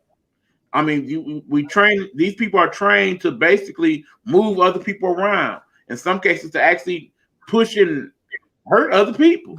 In case of people that's boxers or MMA people. So heck yeah, it's definitely not good for these type of people to be having acts of domestic violence against people. Yeah, Chad Wheeler choked his girlfriend, man. That's what they were saying. That was his girlfriend. He was offensive lineman. Yeah, he big dude. NFL pretty much 6'5", 320. You know, so better than somebody like me, but 4'5" inches taller. And you know, the woman, you know, your average size female is what, like 5'4", 140. So yeah, there's that. But yeah, that's crazy. I see my dude Pride is in the house. What's going on, Pride Hunter? You guys remember Pride last week? I'm glad you popped in because we want to talk about Pride for a second. Pride Hunter is one of our new members here in the Nighthawk Network, and right now he's in the process of getting his new show together. And the thing he's looking for is a co-host. So if you want to do what me and Sports Guru is doing, you want to be part of basically a show that's being showed in like 15 different states across the United States that I know of, maybe even more than that. The Nighthawk Network is growing leaps and bounds. You want to be a part of that and join in the show with my guy Pride Hunter? What he's going to need you to do is the following. Pride, if you are there, let them know what your criteria is for wanting to find a host. I found it to be very entertaining, as well as I think that will definitely be a good way for you to find one. Yeah, what up, Pride? Pride, put in your criteria for what you're looking for a host. He actually has a process that he would like for you to go to see if you are a good host for him. So if you type that in, do that. In the meanwhile, I'm about to get to our last subject, folks, of the evening. I would be remiss if we did not point out that as of yesterday, a year ago, we lost one of our great sports athletes. That would be, of course, the great Kobe Bean Bryant. It's been a year since his passing. and I definitely wanted to acknowledge that and basically take some time out to discuss Kobe Bryant, his life and times, and what he meant to me and to the Guru. So I will let you go first, Hugh. What are your thoughts about the late great Kobe Bryant? Man, it was like he was one of them players you love to hate, man. He remind you of Michael Jordan, man. What he did, man. What I liked about Kobe was the fact he did it with just the one team. He stuck with LA, and he basically did what he had to do there to make it a winning culture. He was one of the best scorers and the best athletes of all time, to me, in my opinion, too. I think that when it came to him too, when he played, whoever he played, he wanted to guard them. From the Michael Jordans to the best players to the LeBron James, he didn't care who it was. He wanted to go and he wanted to assert himself with the best because that's who he felt like he was. And I definitely agree because him in his prime, man, it was nobody better, man. He had that killer mama mentality. And what I like about him, he was one of the best closers in the game in the NBA history.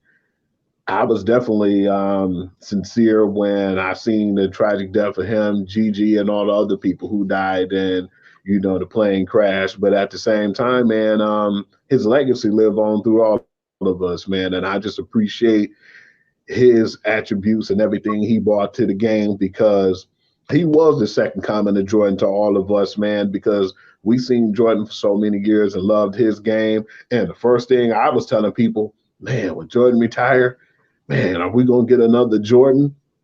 Kobe Bryant came in and filled that void for us, man. And I appreciate that because unfortunately, when he died his tragic death, I was so happy and proud to see my man LeBron James carry that torch. And he's been holding it right now, and he's been doing his damn best to keep that pride in LA. Not only that, but to make sure that the Bryant family doesn't go without people knowing who they are and their legacy to the sport today. Yep. Okay. Hold on. Before I give you my thoughts, Pride is checking in. Now he's saying, well, no, actually, let's read this. Pride says he has a list of topics that he would like anyone interested to record themselves answering one and send it to me, and I will hit them back. Basically, if you go on Pride Hunter's Facebook page, you will find this particular post. I'm actually going to read it to you guys. For those still interested in co-hosting my podcast, please make a 5-minute video and discuss one of my topics listed below. Inbox me as an audition, and I will get back with you. So what he wants you guys to do is record a 5-minute video of yourself talking about one of the topics that he's got set up down here. I think I actually want you guys to go look at his Facebook page, Pride Hunter Facebook, and you could look at those topics. And he wants you to record a 5-minute video of you talking about the topics. And based on those video recordings, he's going to pick one of you to be his co-host. So I thought that was a very interesting process that he came up with himself to do that. So I think you guys should do that. So you guys want to do a podcast, you interested in doing that, give a Pride Hunter on Facebook, look up those topics, make your 5-minute video, and let's see who he ends up picking as his co-host. I'm looking forward to seeing who that may be. You got it, Pride. You will be great. Trust and believe. But that being said, I'm about to give you guys my thoughts on Kobe before we head up out here. Here's the thing. Kobe basically became iconic because of not only what he meant to the game and the players who played the game, but what he meant outside the game as well. One of the things that I saw last night in my Insomnia Theater state, I watched the late edition of Sports Center, and they basically had a round robin like Zoom panel that talked about they basically every major player in the league today, they basically had on there talking about what Kobe Bryant meant to them. So we're talking about the LeBron James, the who else? Harden, he was on there. They had Carmelo, they had getting late, y'all. I'm starting to forget names. Basically, Damian Lillard. Basically, any major player you could think of that put in some time in the NBA, they had them talking about what Kobe Bryant meant to them. And they basically talked about, the first time they played Kobe or the first time they met Kobe.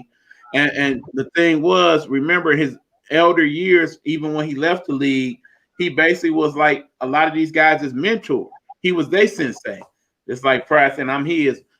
Kobe was their sensei. He was their go-to person that they would call and ask about not just the game itself, but things outside the game. What they should do investment-wise, what they should do. He actually would call people and talk to their families and be like, what's going on with your family and all that. It wouldn't even be about basketball all the time.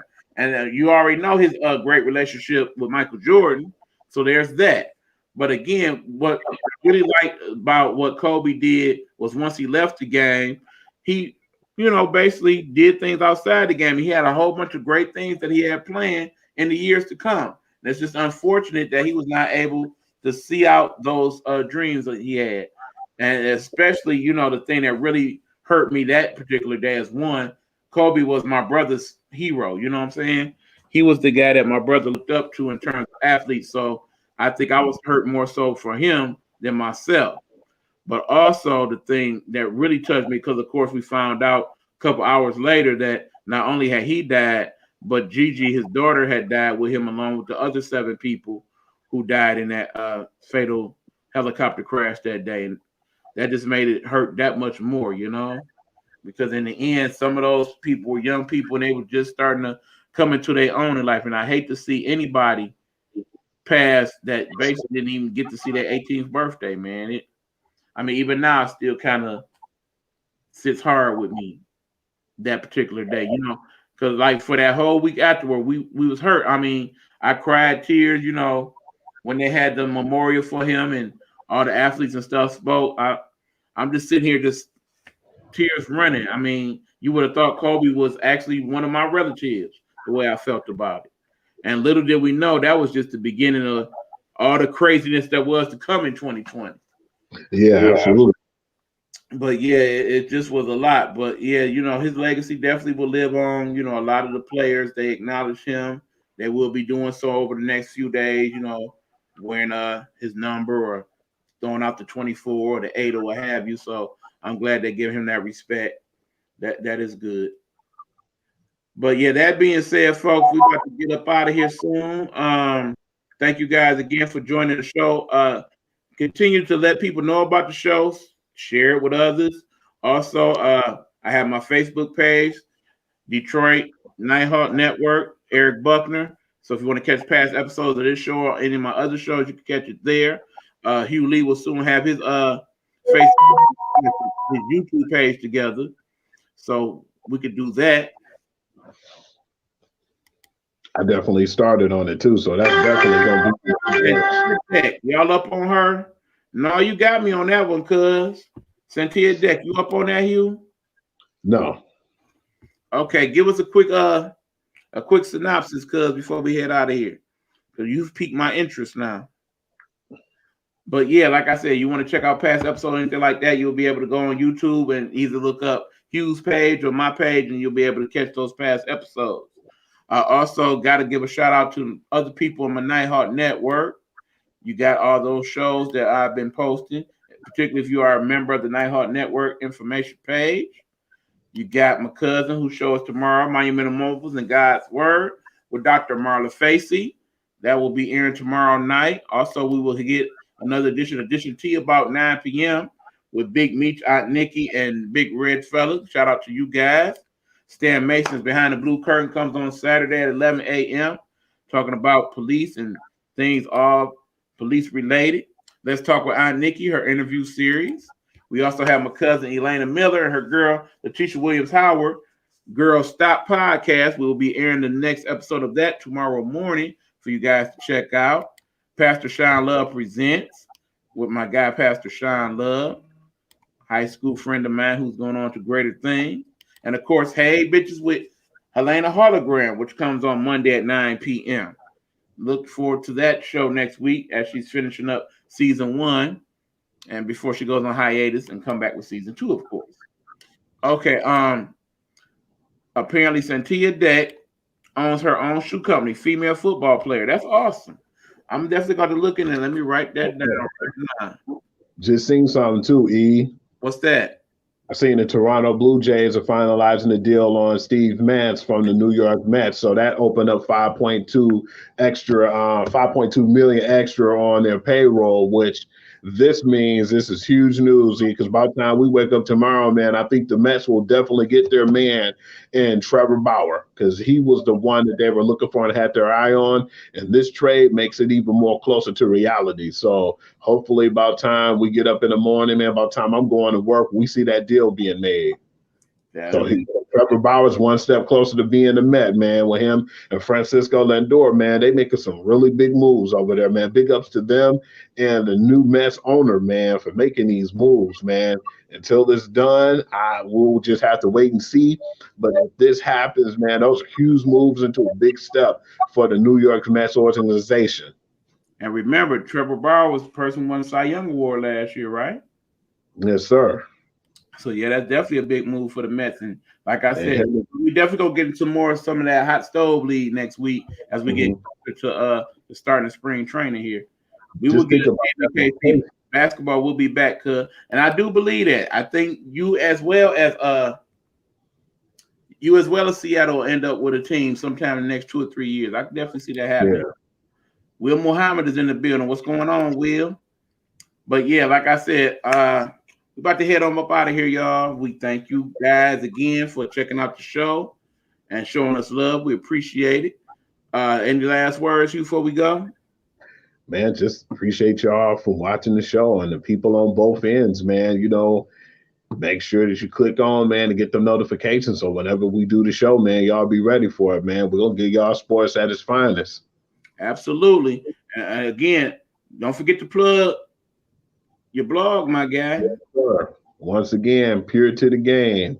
Go on there, man. And when I'm not on the show during the regular week, man, I usually give all the sports news, man, because if you ain't see it yet from ESPN, usually I have it maybe 2 to 3 minutes, sometimes even 5 minutes before they do, man. So stay tuned to the page. I talk anything, everything sports, and most times I have those topics before ESPN and all the other big news people get them. So, yeah, just stay tuned, man. Pure to the Game. You won't be disappointed. And thank you for the people who are already tuning in and following. Yep, that's Pure to the Game on Facebook. Look it up. Basically, he usually has all the breaking sports news before than anybody else. So definitely go on and check that out. But again, okay, hold on. Got one last comment before we head out. Can talk sports all night. I'm a retired, no job. I hear you. Like I said, I'm sure when I do retire, I'll be doing that exact same thing. At least we'll definitely be doing it next week about this time. So tune in to the show. This is GameTime Audible. I've been your host, Eric Buck, and that is my guy right there, the sports guru, Hugh Lee. As we head out of here, I'm going to give you guys my world premiere of the GameTime Audible outro. Hopefully you guys will enjoy it. Until next time, remember, as my guy Stan Mason always says, life is not a Trump rally. Please wear your mask and be safe.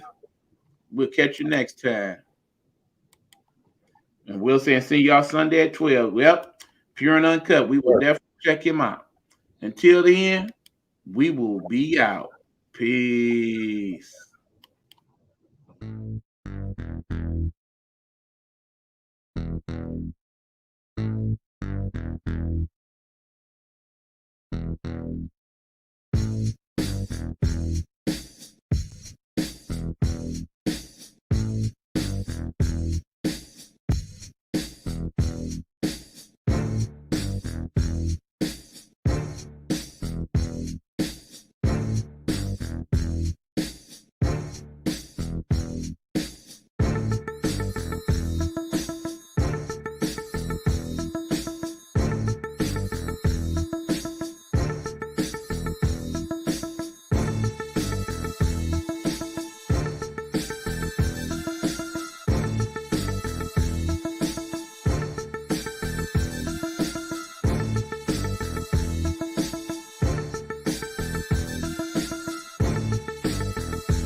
GameTime Audible is a Nighthawk Network.